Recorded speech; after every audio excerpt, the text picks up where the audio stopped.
domaine d'eau, c'est un parc, avant tout un parc de 23 hectares au cœur de la ville. Un parc ouvert au public tous les jours. Un parc surtout historique, avec un château, une folie montpelliéraine du XVIIIe siècle et évidemment des lieux de spectacle. Un théâtre avec 2 salles de spectacle, un amphithéâtre de verdure, c'est-à-dire un amphithéâtre de plein air avec une jauge de 1800 places pour les spectacles qui ont lieu l'été et des chapiteaux temporaires qui sont montés au fil des besoins. Et évidemment, ou je dis évidemment, et très bientôt plutôt, un nouveau théâtre avec une jauge de 600 places assises et 1200 places debout pour les concerts, complètement éco-responsable. Le domaine d'eau a une identité très historique et draine du coup un public qui va avec cette identité, c'est-à-dire un public de personnes plutôt au-delà de 50 ans, qui s'intéressent au patrimoine, qui s'intéressent aux textes théâtraux et pas forcément aux jeunes gens, et notamment les jeunes gens en dehors du cadre scolaire.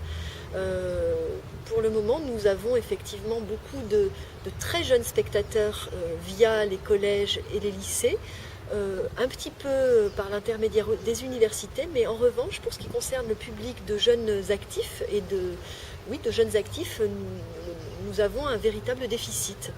C'est la raison pour laquelle j'ai voulu solliciter des futurs professionnels de la communication pour inciter les plus jeunes à venir découvrir le lieu. D'abord d'un très bon niveau et finalement assez adapté aux besoins de l'entreprise. Donc pas en décalage, ce qui était une bonne surprise pour moi. Je m'y attendais d'une certaine façon parce que j'avais bien conscience que l'école était une bonne école, mais j'ai eu affaire à des étudiants qui maîtrisaient quand même très bien le sujet, qui ont fait de bonnes analyses de terrain et qui ont opté pour des propositions originales qui n'étaient pas en décalage total avec ce que nous vivions au quotidien au domaine. Si bien que j'ai même retenu d'abord l'idée de ceux qui ont gagné les spéculatives et que je la mettrai certainement en application d'une manière ou d'une autre assez rapidement, mais d'autres idées, notamment les idées autour des événements et des événements notamment relayés par Facebook, dès le mois prochain.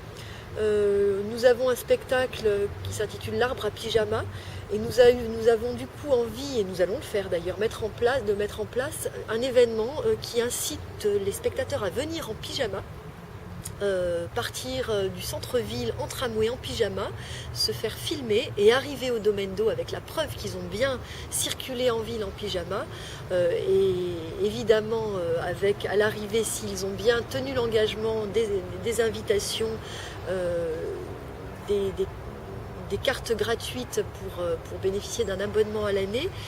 Et puis certainement donc un relais sur France 3, puisqu'en plus les journalistes de France 3 seront là ce jour-là. Voilà.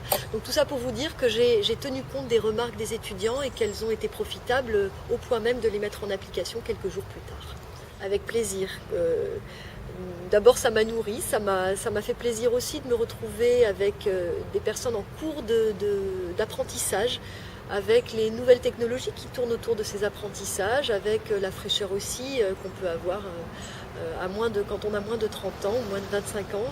Donc de ce point de vue-là, oui. Et puis toute l'inventivité à laquelle j'ai pu être confrontée. Donc oui, évidemment, je recommencerai volontiers cette expérience autour des spéculatives.